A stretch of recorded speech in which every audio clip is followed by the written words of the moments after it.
धोखेबाज जोड़े को जवाब। और फिर एक सुपर मॉडल के करियर का समापन शुरू हो गया।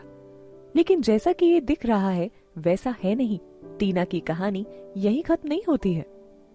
ईमानदारी से कहें तो टीना को खुद कभी एहसास भी नहीं हुआ था कि वो इतनी बहादुर है। उसने एक अजनबी से अचानक ही शादी कर ली थी, लेकिन जो हो गया सो हो गया। अब वो कभी भी अपने फैसले पर अफसोस नहीं करेगी। टीना ने अपनी कार वापस घुमा ली। जैसे ही वो कार चलाने वाली थी तभी उसके पास प्रणय गुलाटी का कॉल आया। टीना, तुम इस समय कहाँ हो? सिविल अफेयर्स ऑफिस के सामने, बस घर के लिए निकल रही हूँ। टीना ने खुद को संभालते हुए बेहद संजीदगी से उत्तर दिया। यूसुफा का एक बहुत इंपॉर्टेंट शो है, उसकी जगह पर अब मुझे तुम्हारी जरूरत है। मैं मेकअप असिस्टेंट से कह दूंगा, वो तुम्हें यूसुफा के चेहरे का मास्क पहना देगी और फिर कोई भी तुम्हें पहचान नहीं पाएगा। प्रणय ने बड़े विश्वास भरे लफ्जों में टीना को समझाया। यूसुफा को चोट लग गई है, इसलिए अब तुम्हें ये कैसे भी करके करना होगा।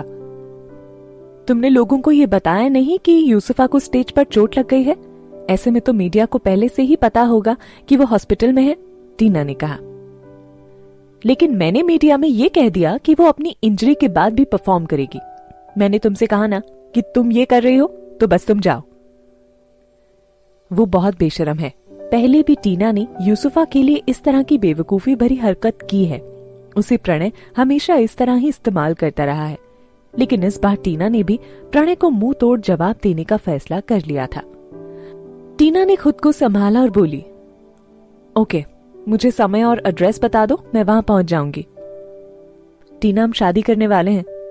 यूसुफा की थोड़ी और मदद कर दो, उसका करियर भी अच्छा हो जाएगा, प्रणय ने कहा। मैं निश्चित रूप से उसको आगे बढ़ने में मदद करूंगी, टीना ने किसी दूसरे भाव से उत्तर दिया। लेकिन प्रणय को यह समझ नहीं आया। प्रणय गुलाटी को इस बात की खबर भी नहीं थी कि अब बाजी पूरी तरह से पलट चुकी है। उधर टीना के दिमाग में ये ख्याल आया कि प्रणय इस समय यूसुफा के बेड के करीब बैठकर उसे प्यार से निहार रहा होगा। ये सोचकर उसका खून खौल उठा और उसने तुरंत ही फोन रख दिया। इसके बाद उसने अपने मैनेजर को फोन करके इसके बारे में बताया। उसके मैनेजर ने गुस्से से भरे लफ्जों में कहा, प्रेसिडेंट प्रणय चाहते हैं कि तुम उस बी ग्रेड मॉडल की जगह पर काम करो। अगर तुमने खुद को स्पॉटलाइट से दूर ना किया होता ना, तो आज वो इस इंडस्ट्री में कहीं नजर भी नहीं आती। रतिका, मैं जानती हूँ ये सब, टीना ने बड़ी शालीनता से उसे उत्तर दिया। ओह रियली, तुम सब जानती हो? उसके मैनेजर ने अपने गुस्से को कंट्रोल में करते हुए कहा। टीना और यूसुफा दोनों ने ही मॉडल के तौर पर पीटी ग्रुप को ज्वाइन किया था, लेकिन अब यूसुफा के करियर के लिए टीना की इस तरह की बलिदानी वाले इस फैसले के कारण ही रितिका को उस पर हंसी आ रही थी। टीना को पता था कि उसकी मैनेजर फैसले से खुश नहीं है, इसलिए उसने मैनेजर को सुनिश्चित करते हुए कहा, अब मैं पहले जैसी बेवकूफी नहीं करने वाली, मैं उसे खुद को यूज नहीं करने दूंगी। टीना के शब्दों को सुनने के बाद उसके मैनेजर के चेहरे पर थोड़ी चमक आई। तो क्या तुम्हारे पास कोई प्लान है? रितिका, अब से मैं सिर्फ तुम पर ही विश्वास कर सकती हूँ। क्या तुम मुझे कुछ करने में मेरी मदद करोगी? टीना ने कहा। बोलो। उसकी मैनेजर बहुत ईमानदार थी। आखिर में दोनों एक जैसी स्थितियों से गुजर रहे थे। यूसुफा बहुत मुश्किल से मीडिया को यह विश्वास दिला पाई है कि वो इस शो के लिए इंजर्ड होने के बाद भी परफॉर्म कर रही है, क्योंकि वो टॉप 10 मॉडल अवार्ड्स की एलिजिबिलिटी नहीं खोना चाहती है। इसलिए अब तुम मेरी हॉस्पिटल पहुंचने में मदद करो, टीना ने रितिका से कहा। मैं समझ गई कि तुम क्या करने वाली हो। हॉस्पिटल जाकर तुम ये सबूत इकट्ठा करोगी कि वो अभी भी हॉस्पिटल में है और फिर इसे पब्लिक कर दोगी। ये कहते हुए रितिका के चेहरे पर मुस्कान आ गई। नहीं, मेरे पास और बड़ी न्यूज है। तुम्हें पता है वो अभी प्रेग्नेंट है और ये बच्चा प्रणय गुलाटी का है। इसके साथ ही मेरी ये न्यूज भी मीडिया में फैला दो कि प्रणय गुलाटी ने मुझे पहले भी बहुत बार यूसुफा के शोज में उसकी जगह पर इस्तेमाल किया है। अब उसने मुझे कौन कौन से शो में इस तरह से इस्तेमाल किया है, इसके लिए भी सबूत इकट्ठा करने में तुम्हें मेरी मदद करनी होगी। रितिका टीना की बातें सुनकर बिल्कुल शॉक हो गई। अब उसे समझ आ गया था कि क्यों टीना अब अलग एटीट्यूड में नजर आ रही थी। सच में वो दोनों बहुत ही धूर्त हैं। उन्होंने न सिर्फ टीना के साथ गद्दारी की, बल्कि उसको खुद के लिए यूज भी किया। टीना उनके लिए सिर्फ एक कठपुतली की तरह थी। तुम चिंता मत करो टीना, मैं ये सब करने में तुम्हारी पूरी मदद करूंगी। टीना ने कोई जवाब नहीं दिया। वो बिल्कुल शांत हो गई थी। अब वो उन लोगों के साथ ठीक वैसा ही करने वाली थी जैसा कि उन्होंने उसके साथ किया था। अपनी बातों को मैनेजर के सामने रखने के बाद टीना तुरंत ही शो वाले स्थान पर जाकर यूसुफा के असिस्टेंट से मिलने के लिए निकल गई।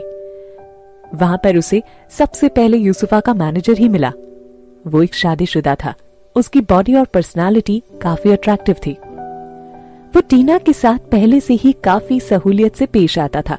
अब जबकि टीना ज्यादा मशहूर भी नहीं थी, तब भी वो उसके साथ पहले के जैसे ही पेश आता है। आपको इतनी देर कहाँ हो गई? जल्दी आइए और अपना मेकअप पूरा कीजिए, यूसुफा के मैनेजर ने कहा। आज किस तरह का शो है? टीना ने जल्दी जल्दी नीचे हॉल की तरफ कदम बढ़ाते हुए पूछा।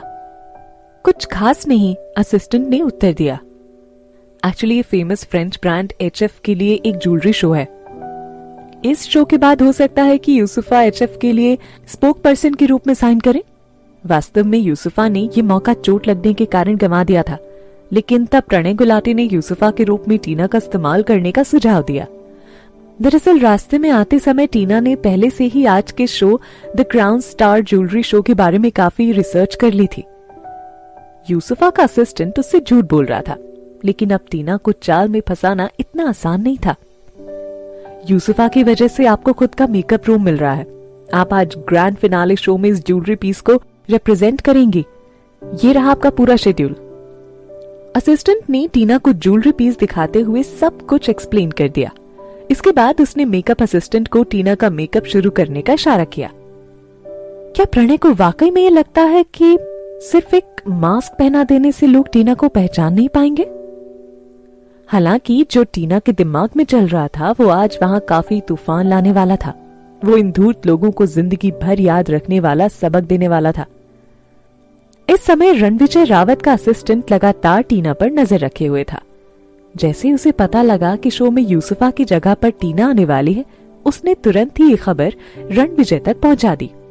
जैसे ही रणविजय को ये बात पता चली, उसने असिस्टेंट से कहा, मैं HF ज्वेलरी शो में जा रहा हूं, तुम जल्दी से मेरे जाने का सारा इंतजाम करो। Yes sir. ये कोई स्पेशल शो नहीं था, लेकिन वो सिर्फ टीना को देखने के लिए वहां जाना चाहता था। सुबह के 11 बज चुके थे। ऑडिटोरियम की दीवारें क्लासिकल म्यूजिक की धुन से गूंजनी शुरू हो गई थीं। शो शुरू हो चुका था। मेकअप रूम में टीना का मेकअप पूरा हो चुका था। वो शीशे के सामने खड़ी होकर खुद को निहार रही थी।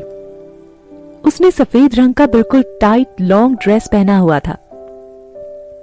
ये बिल्कुल साधारण था, लेकिन बहुत ही सुंदर लग रहा था।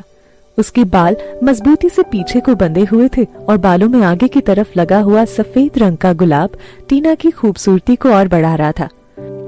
यूसुफा का असिस्टेंट उसे इस रूप में देखकर आश्चर्य में पड़ गया।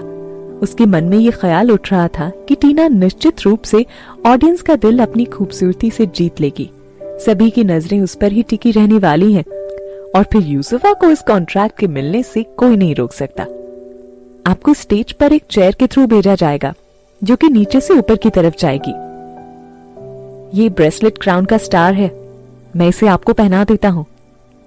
असिस्टेंट ने ब्रेसलेट को खोला और बड़ी सावधानी से उसे टीना के हाथ में पहना दिया। क्योंकि टीना यूसुफा की तुलना में ज्यादा स्लिम थी, इस वजह से ये ब्रेसलेट उसके लिए काफी बड़ा था। वो जब भी अपना हाथ ऊपर उठाती तो सरक कर नीचे की तरफ बढ़ जा रहा था।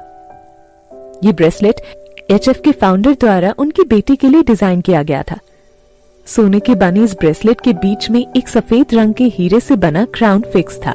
इस क्राउन के दोनों तरफ शुद्ध जेमस्टोन से बने सितारे लगे हुए थे, जो कि क्राउन को इस तरह से मजबूती दे रहे थे जैसे कोई पिता अपने बच्चे को देता है। ये तो मैं आ ही नहीं रहा, ढीला है ये, लेकिन ये पहनना जरूरी है। अब मैं क्या करूं? यूसुफा के असिस्टेंट ने परेशान होते हुए कहा। क्या तुम मुझ पर भरोसा करते हो? टीना ने यूसुफा के असिस्टेंट से पूछा। हाँ, लेकिन आप ही क्यों पूछ रही हैं? असिस्टेंट ने कहा। बिना किसी हल के अब वो सिर्फ मॉडल पर ही भरोसा कर सकता है। ये यूसुफा के स्पोक पर्सन बनने का सवाल था। अगर वो ये अपॉर्चुनिटी खो देती है तो प्रेसिडेंट प्रणय का सारा गुस्सा मुझ पर ही निकलेगा। तो तुम इसे मेरे साथ छोड़ जाओ, टीना ने असिस्टेंट से कहा। अच्छा जल्दी करो, तैयार हो जाओ, तुम जल्दी स्टेज पर जा रही हो, असिस्टेंट ने कहा। इन सब बातों के बीच असिस्टेंट ने टीना की आंखों की तरफ ध्यान से नहीं देखा, वरना शायद वो कुछ समझ पाता कि टीना आगे क्या करने वाली है।